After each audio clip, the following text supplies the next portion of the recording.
This is Leonard James, and I'm here with the second presentation based on the chapter in my book on Do the Math and Follow the Science. And right now what I want to focus on is the phrase follow the science. Now, when I was really young, I'd say about third or fourth grade was when I started to really learn something about science. I was introduced to something called the scientific method. And the key thing about the scientific method, the first requirement, if you're really going to get into science and you want to do heavy stuff, even to the point like, when I was doing the research that led to my being awarded patents and things like that, the key thing is objectivity. Now, when I say objectivity, it means it doesn't matter what you want, it doesn't matter what you feel, it doesn't matter about your opinion. If the data and the observations are not consistent with, your opinion or how you feel, then it's not valid, you have to reject it. Now, we had something recently, within the last 5 years or so, called the COVID-19 pandemic.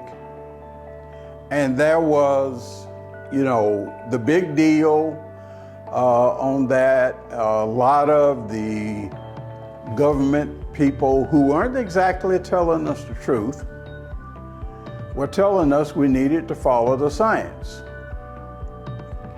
And they were telling us, well, where did the COVID-19 virus come from? Well, they said that it came from a wet market outside a Wuhan lab in China. Well, no, that's not true. It was a result of research that had been financed and promoted on a worldwide basis called gain-of-function research to create and manufacture especially virulent viruses in the hope of developing vaccines against them. Well, that's objectively, there's that word, objectively, we can't say that that is a bad thing, except when it is understood you're doing something highly dangerous. You're creating this thing that can be exceptionally virulent and cause death. And we had millions of people die from this virus. And the other part of it had to do with the vaccine. The vaccine, without getting too technical about it, the mRNA vaccine, and I'm not a biological scientist, I was a chemist. I am a chemist still.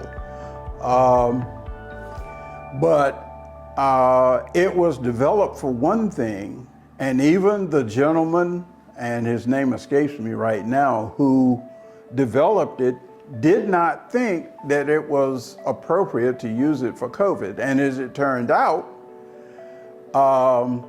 the vaccine really wasn't effective against COVID. It didn't, check the spread. It didn't, and vaccines don't cure. They prevent disease, but they don't cure disease. And the fact that, in this Wuhan lab in China, they did some experimentation with the virus DNA to produce it. And then it leaked out and then became a worldwide pandemic. And several statements that were made during this time. Now, mind you, what we think, what we feel, what will make us money or not, is beside the point if it's not backed up by truth. If there's not solid, truthful evidence to back it up, then it's not scientific, period. And so they said, well, the 6-foot rule, spacing things out, with people, that turned out to say 6 feet. No, 6 feet really wasn't enough. The other thing was the mask. Everybody was required to wear a mask in public. Well, it turns out that the virus itself was so small that it could permeate the spaces between the fibers in the mask. In fact, there was one person made the statement, stopping the COVID virus with a mask is like trying to stop a mosquito with a chain link fence. Doesn't work. And there are lots of things like that. And we live in a society that has seen rapid increases in technology. Very often the technologies that we have can be abused. Not saying that technical advances have been bad. I mean, we're using technology and producing this recording, which, if we go back 50 years ago, we couldn't do. So it's not that, but we need to understand that technical progress produces tools. You can abuse a tool. Today we have this big thing with artificial intelligence. I mean, I've done 2 flavors of artificial intelligence. And it's very useful and productive as a tool, but it's not a substitute for your brain. God created man in his own image, and that is what gives us intelligence. The only creature on the face of the earth that was created in God's image was man. And we're the only creature that has intelligence. Now, the intelligence can be a trap. We can overrate it. Artificial intelligence, the key thing to remember that is artificial. Now, I did expert systems in the late 80s when I was working for IBM, and I've switched to do things more in the Microsoft world, and I've done some things with something called machine learning. In machine learning, you got a lot of data, and then you can write, and this is a magic word, an algorithm. And there are a lot of people who will present you with the notion that an algorithm is magic, that it somehow springs forth, as I say facetiously, that it springs forth full-blown from the head of Zeus. Well, Zeus was a false god anyway. But the truth is, all algorithms are just a system of logic created by a human being and programmed into a computer.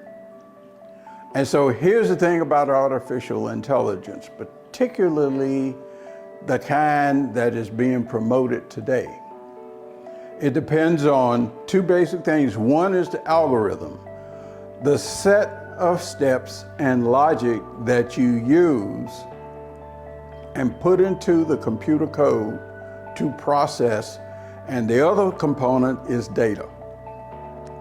And they have these large data sets.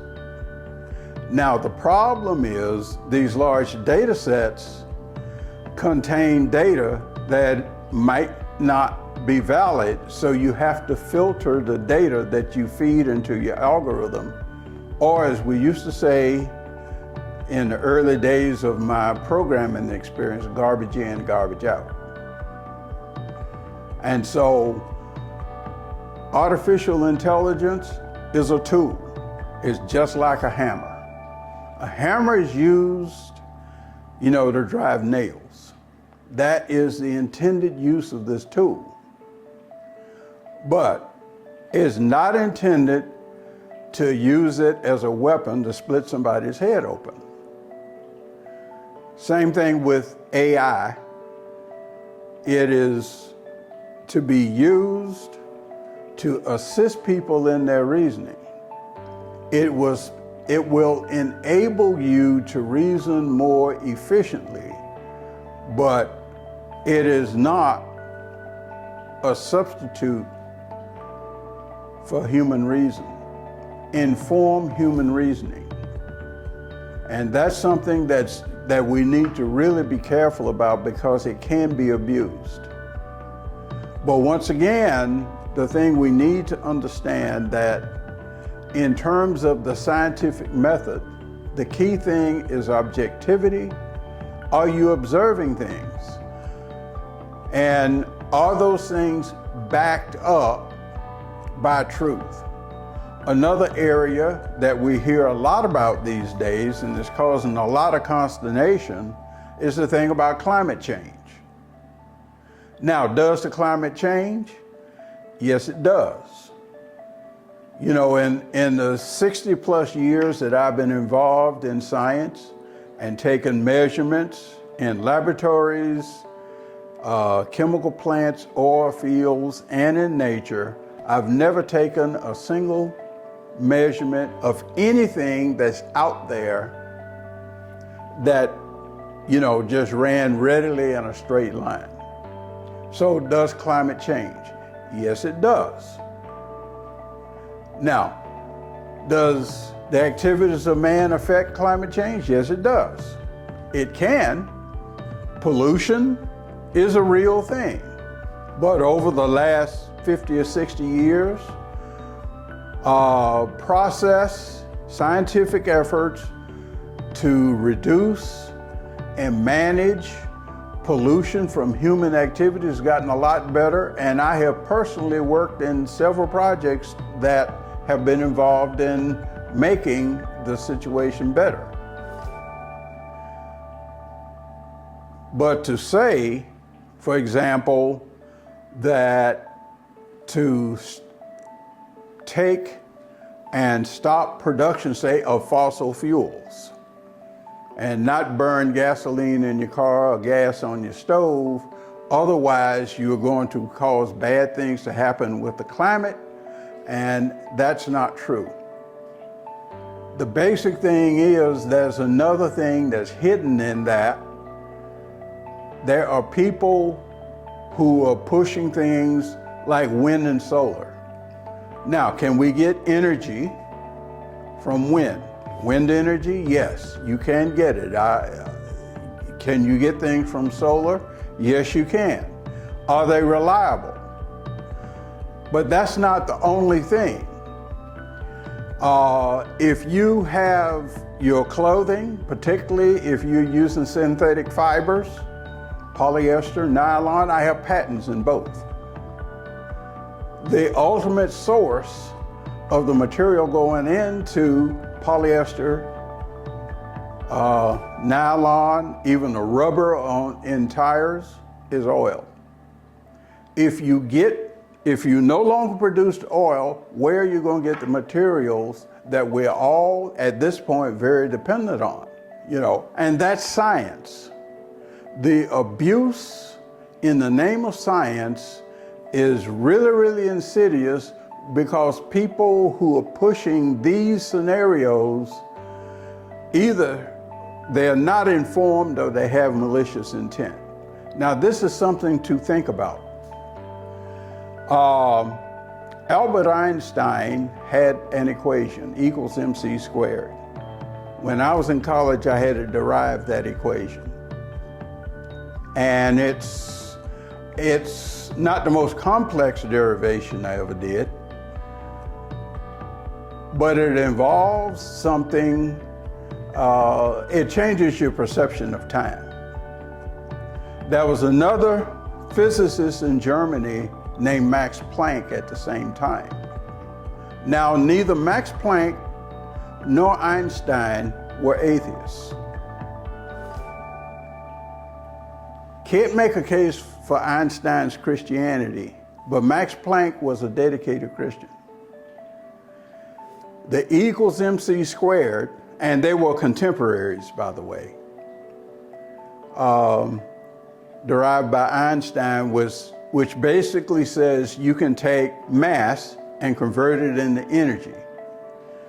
Well, that equation is the fundamental equation behind the atomic bomb or nuclear power. See, again, it's a tool depending on how it's used. You can build a nuclear power plant. You can produce lots of reliable energy. It can be cost effective. But yet it can be mismanaged, and you can have the reactor go into a meltdown and throw radioactive materials into the atmosphere, which isn't very nice. But it can be a reliable energy source, more reliable than solar or wind. Now, Max Planck, on the other hand, had another equation that took light sources and was able to take the wavelength or the frequency of light and then compute the amount of energy coming from that. And if you go into a supermarket or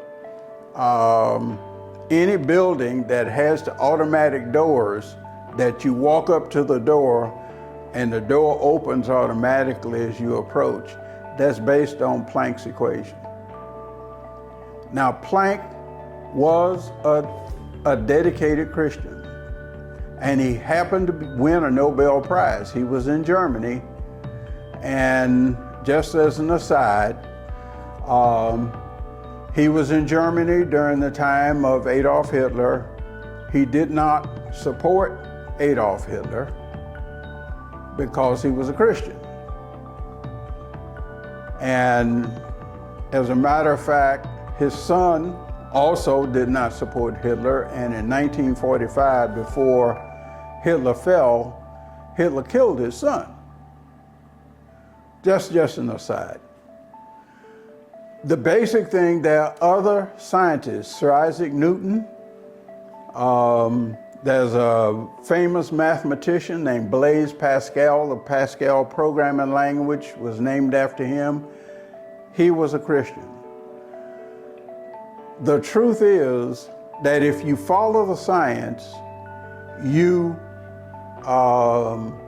it does not lead you away from God. Quite the contrary, it leads you to God. I did the thing on why does ice float as an example of something that's done. There are other things like the Big Bang Theory that shows the majesty of God. There's so much in science that shows that God is real, that He exists. And another theory that's real common that a lot of people have gotten hooked into is theory of evolution. And the theory of evolution is not valid. You cannot objectively come up with a way that one species can evolve into another. That's not the way God works. Well, the primary thing about following the science, the foundation of the scientific method is to uncover and understand truth. And that's one of the basic things. In fact, in Romans chapter 1, starting about verse 18 through the end of the chapter, it tells us that we can know God by observing His creation. And that's what science does. Observes the creation, sees the wonder, the majesty of God, and understands that nothing here is by accident. that you do not get the creation, you do not get life, you do not get, even as human beings, the progress that we have made in technology is only by coming to understand how God did the creation and how we can exploit it. When I got my patents, I did not create new truth. I simply learned truth and learned a new way to apply it. And in order to do that, you have to be objective. You cannot build something solid and sound and beneficial unless it's based on the truth.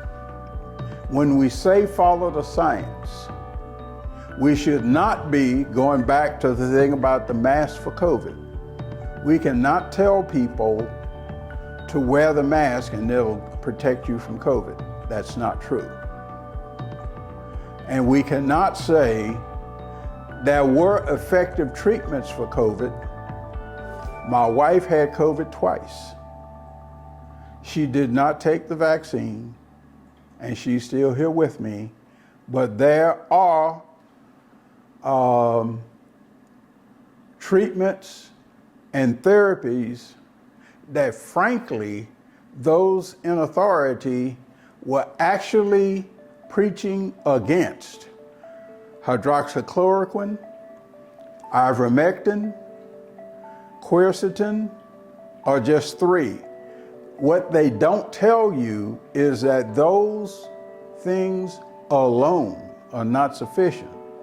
They don't tell you the truth about how they should be administered, and they can be effective in preventing and treating COVID and other infections.